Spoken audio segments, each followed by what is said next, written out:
નમસ્તે વિદ્યાર્થી મિત્રો, આજે આપણે ધોરણ 8 વિષય સામાજિક વિજ્ઞાન યુનિટ નંબર 1 એકમનું નામ છે ભારતમાં યુરોપિયન પ્રજાનું આગમન। વિદ્યાર્થી મિત્રો, આપણે જાણીએ છીએ તેમ કે આપણા ભારત દેશમાં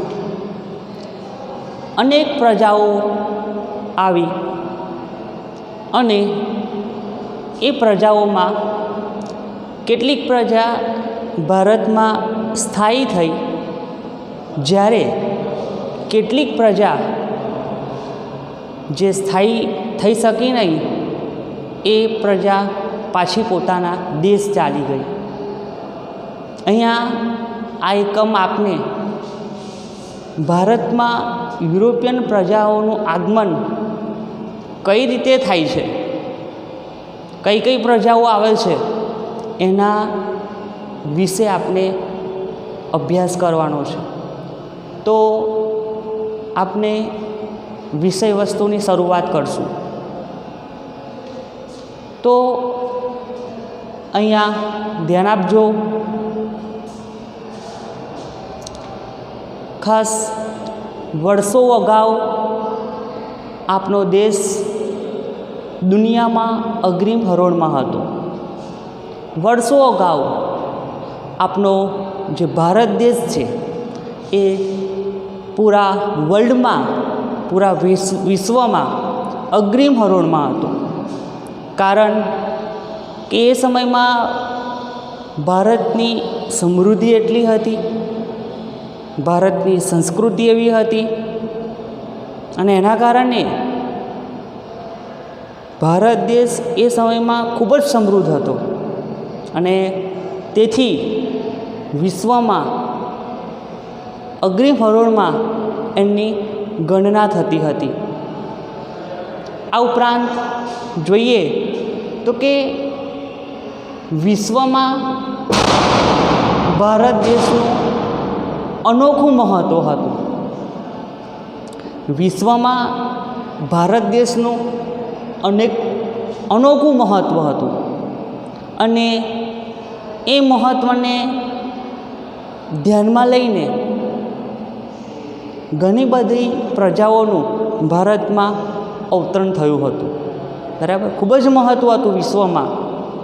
આપણો દેશ એ સમયે ધન સંપત્તિ, આર્થિક રીતે ખૂબ જ સમૃદ્ધ હતો અને એના કારણે વિશ્વમાં ભારત દેશનું અનોખું મહત્ત્વ જોવા મળતું હતું। આ ઉપરાંત આગળ આપણે જોઈએ તો કે એટલું બધું મહત્ત્વ હતું જેના કારણે લોકો, એટલે કે વિશ્વની પ્રજા આપણા ભારત દેશમાં વ્યાપાર વગેરે કરવા માટે આતુર હતી। તેથી જ જોઈએ તો કે દેશ પરદેશના લોકો આપની સમૃદ્ધિ અને સંસ્કૃતિથી પ્રભાવિત થયા હતા। દેશની સમૃદ્ધિ એટલી હતી, આર્થિક રીતે અર્થતંત્ર મજબૂત હતું અને જેના કારણે વિશ્વના દેશો એ ભારતની સમૃદ્ધિ અને સંસ્કૃતિથી પ્રભાવિત થયા હતા। હવે એમાં ખાસ જોઈએ તો કે સમૃદ્ધિ, એ સમયમાં આપણા દેશમાં વ્યાપાર એટલો થતો હતો, વ્યાપાર વાણિજ્યનો ખૂબ જ વિકાસ થયો હતો, જેના કારણે સમૃદ્ધિ ખૂબ જ હતી। આ ઉપરાંત સંસ્કૃતિ, તો કે પ્રાચીન સમયથી જ ભારત એ પોતાની સંસ્કૃતિ માટે જાણીતો છે। બરાબર, આપણી સંસ્કૃતિમાં પણ જોઈએ તો કે વસુદેવ કુટુંબકમની ભાવના સંકળાયેલી છે, સમગ્ર વિશ્વ એક છે। આ ઉપરાંત આપણી સંસ્કૃતિમાં સમન્વયની પણ ભાવના છે, એટલે એક તો ભારત દેશ સમૃદ્ધ હતો અને બીજી બાજુ એની સંસ્કૃતિથી પ્રભાવિત થઈને ઘણા બધા વિશ્વના લોકો પ્રભાવિત થયા હતા। આ ઉપરાંત આગળ જોઈએ તો કે વિશ્વના ઘણા લોકો આપણા દેશમાં વ્યાપાર કરવા અને ધન કમાવા આતુર હતા. વિશ્વના ઘણા બધા લોકો દેશના વેપારીઓ હતા એ આપણા દેશમાં ધન કમાવા અને વ્યાપાર કરવા માટે આતુર હતા. કહેવાનો મતલબ જોઈએ તો કે વ્યાપાર કરવા અને ધન કમાવા આતુર હતા. સમૃદ્ધિ દેશની એટલી બધી હતી, બરાબર. એટલે વિશ્વના ઘણા બધા લોકો ખાસ વ્યાપાર કરવા અને ધન કમાવા માટે આપણા દેશમાં આતુરતાથી ખાસ આવતા હતા.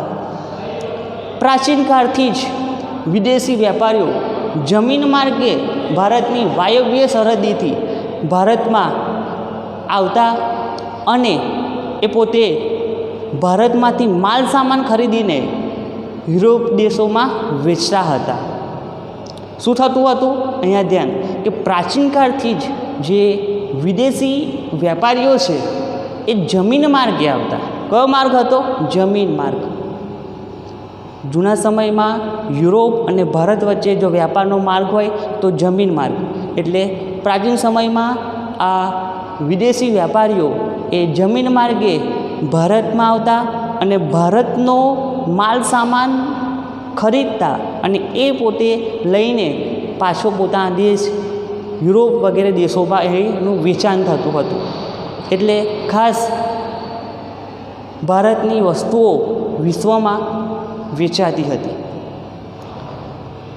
જમીન માર્ગે આરબ વેપારીઓ વર્ષોથી વ્યાપાર કરતા હતા. જમીન માર્ગે આરબ જે વેપારીઓ છે તો કે વર્ષોથી ભારતમાં વ્યાપાર કરતા હતા. આ ઉપરાંત યુરોપ અને એશિયાના દેશોમાં વ્યાપાર માર્ગનું મુખ્ય મથક યુરોપ અને ખાસ કરીને આપણે જોઈએ તો કે એશિયાના દેશોમાં વ્યાપાર માર્ગનું મુખ્ય મથક હતું જમીન માર્ગ, બરાબર. તો કે એ ખાસ જોઈએ ઇસ્તુબલમાં આવેલું કોન્સ્ટેન્ટિનોપલ, ઇસ્તુબલમાં આવેલું કોન્સ્ટેન્ટિનોપલ જે છે તો કે એ વ્યાપાર માર્ગનું મુખ્ય મથક હતું. યુરોપ અને એશિયાના દેશો વચ્ચે વ્યાપાર માર્ગનું મુખ્ય મથક કયું હતું? ખાસ ધ્યાન આપજો કે ઇસ્તુબલમાં આવેલું કોન્સ્ટેન્ટિનોપલ એ વ્યાપાર માર્ગનું મુખ્ય મથક હતું. અને આ શહેર એટલે કે કોન્સ્ટેન્ટિનોપલ જે વ્યાપારનું મુખ્ય બંદર હતું, શહેર હતું, એ ઈસવીસન 1453માં તુર્ક મુસ્લિમોએ જીતી લીધું. વ્યાપાર માર્ગનું જે મુખ્ય મથક હતું કોન્સ્ટેન્ટિનોપલ એ તુર્ક મુસ્લિમોએ ઈસવીસન 1453માં જીતી લીધું. હવે દેશો વચ્ચે અનબનાવને કારણે આ વ્યાપારનું જે મથક હતું જમીન માર્ગ, બરાબર, કોન્સ્ટેન્ટિનોપલ એ તુર્ક મુસ્લિમોએ જીતી લીધો અને એ વ્યાપારનો જે માર્ગ હતો જમીન માર્ગ બંધ થઈ ગયો, બરાબર. યુરોપ અને ભારત વ્યાપાર માર્ગ બંધ થઈ ગયો. કોન્સ્ટેન્ટિનોપલ જે વ્યાપાર માર્ગ હતો એ તુર્ક મુસ્લિમોએ જીતી લીધો, બરાબર. એટલે એ વ્યાપારનો માર્ગ શું થઈ ગયો? બંધ થઈ ગયો. યુરોપના દેશોમાં ભારતની સુતરાઉ કાપડ, રેશમી કાપડ, મરી મસાલા અને તેજાના વગેરેની માંગ વધી હતી. જો મિત્રો ખાસ અહીં ધ્યાન આપજો કે ભારતમાંથી કઈ કઈ વસ્તુઓ યુરોપના દેશોમાં લઈ જવાતી હતી અને માંગ વધી હતી. તો કે એમાં ખાસ કરીને જોઈએ તો કે સુતરાઉ કાપડ, રેશમી કાપડ, મરી મસાલા, તેજાના વગેરે વસ્તુઓની આપણા ભારતમાં સારી એવી ગુણવત્તામાં વસ્તુઓ યુરોપના દેશોમાં વેચાતી હતી. અને પેલો વ્યાપાર માર્ગ હતો જમીન માર્ગ કોન્સ્ટેન્ટિનોપલ એ બંધ થવાના કારણે આ બધી માંગ વધી ગઈ. વસ્તુ જતી નહીં એટલે માંગ તો વધે જ નહીં, બરાબર. એટલે માંગ વધી ગઈ. બીજું, યુરોપના જે વેપારીઓ હતા તો કે એમને મરી મસાલા અને તેજાના વગર ચાલે તેમ ન હતું, બરાબર. એમને વ્યાપાર માટે ખાસ જરૂર હતા. એટલે એ સમયમાં આપણા દેશના મરી મસાલા અને તેજાના ખૂબ જ જાણીતા હતા. તેથી એના વિના ચાલે તેમ હતું નહીં, બરાબર. એક તો જમીન માર્ગ બંધ થઈ ગયો કોન્સ્ટેન્ટિનોપલ, બરાબર, એટલે એના વિના ચાલે તેવું હતું નહીં. હવે વિકલ્પ શું રહ્યો તો કે ભારત તરફનો નવો જળમાર્ગ શોધવાની જરૂર પડી. જમીન માર્ગ બંધ થઈ ગયો, બરાબર, એટલે એક જો અન્ય માર્ગ રહ્યો હોય કુદરતી તો કે એ છે જળમાર્ગ. એટલે યુરોપ અને ભારત વચ્ચે જો વ્યાપાર કરવામાં હોય તો જળમાર્ગ એ શોધવાની ખાસ જરૂર પડી. યુરોપ અને અન્ય દેશોમાં સાગર ખેડૂએ જળમાર્ગ શોધી કાઢવાની શરૂઆત આરંભી. યુરોપ અને અન્ય દેશોના જે સાગર ખેડૂઓ હતા એમને ભારત સાથે વ્યાપાર કરવા માટે જળમાર્ગ શોધવાની ખાસ શરૂઆત કરવા માંડી હતી, બરાબર. નવો જળમાર્ગ શોધવો પડે એવો જ હતો તો જ વ્યાપાર થઈ શકે, એટલે એની શોધ આરંભી હતી. અને આમ યુરોપ અને ભારત વચ્ચે જે વ્યાપારમાં જળમાર્ગ શોધાય તે માટેની યાત્રા ચાલી હતી. તો આપણે સૌપ્રથમ જોઈએ ક્રિસ્ટોફર કોલંબસ.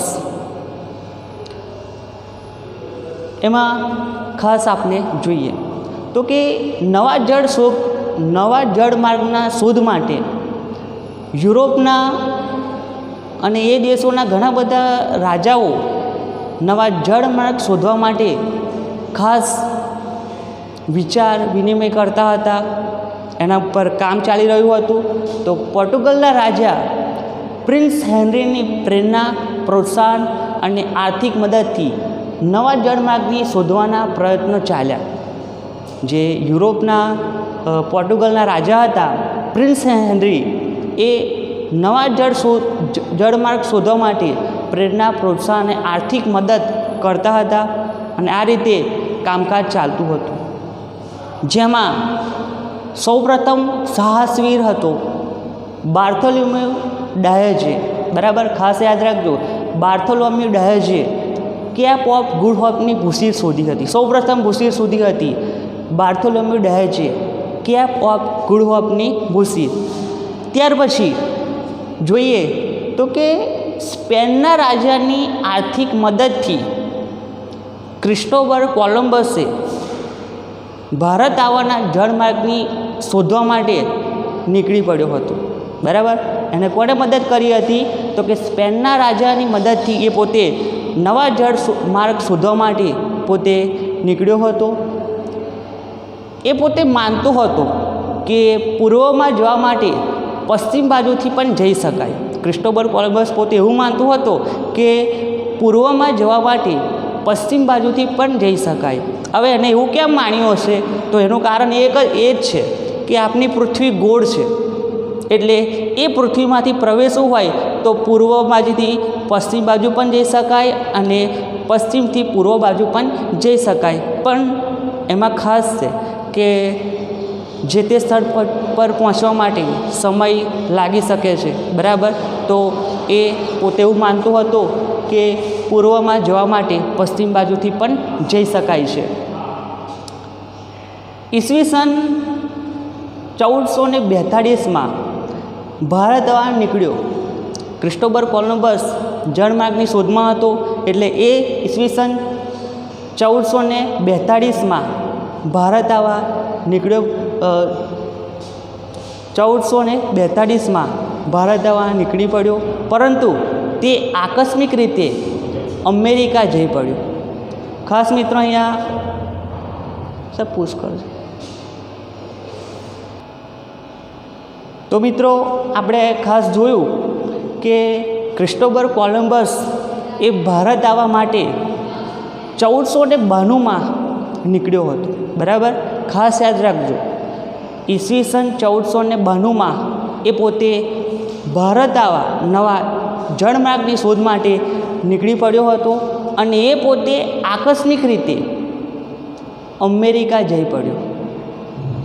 નીકળ્યો હતો ભારત તરફના નવા જળમાર્ગની શોધ માટે, પરંતુ એ પોતે આકસ્મિક રીતે અમેરિકા જઈ પડ્યો અને પોતે જીવ્યો ત્યાં સુધી હિન્દુસ્તાનનો શોધક માનતો હતો. ક્રિસ્ટોફર કોલંબસ એ પોતે મૃત્યુ પર જીવ્યો ત્યાં સુધી હિન્દુસ્તાનનો શોધક માનતો રહ્યો.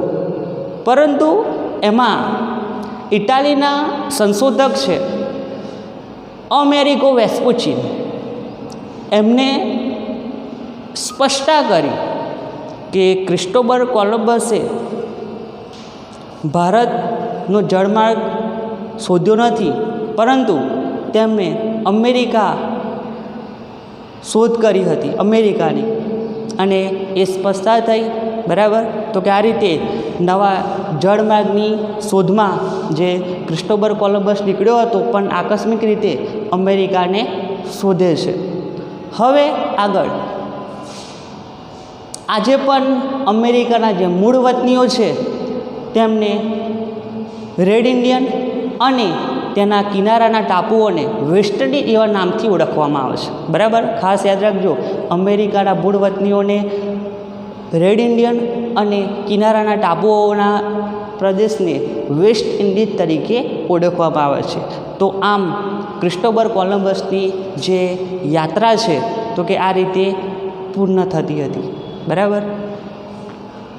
આગળ આપને જોયું કે ક્રિસ્ટોબર કોલંબસ આ રીતેની શોધયાત્રા આરંભે છે.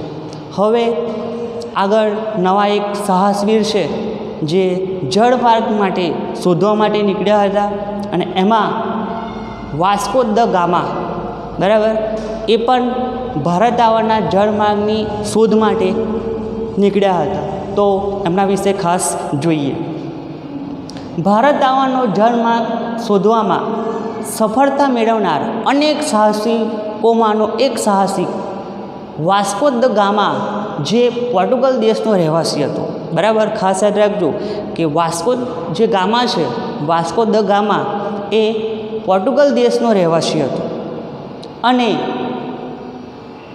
એ પોતે નવા જળમાર્ગ શોધવા માટેની સાહસ યાત્રા આરંભે છે, અને એને સફળતા મળે છે. યાદ રાખજો, શું મળે છે? સફળતા. ભારત આવવાના જળમાર્ગને શોધવા માટેની સફળતા મળે છે.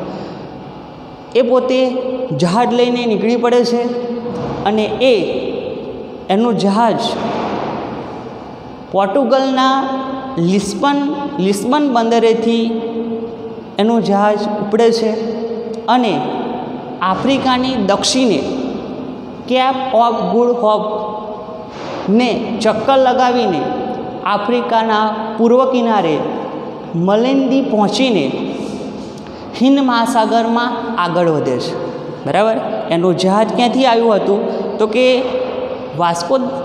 વાસ્કો દ ગામા એ પોતે પોર્ટુગલના લિસ્બન બંદરેથી નીકળે છે, અને આફ્રિકાની દક્ષિણે કેપ ઓફ ગુડ હોપની જે જમીન છે ત્યાંથી ચક્કર લગાવીને આફ્રિકાના પૂર્વ કિનારે મલિંદી પહોંચીને હિન્દ મહાસાગરમાં આગળ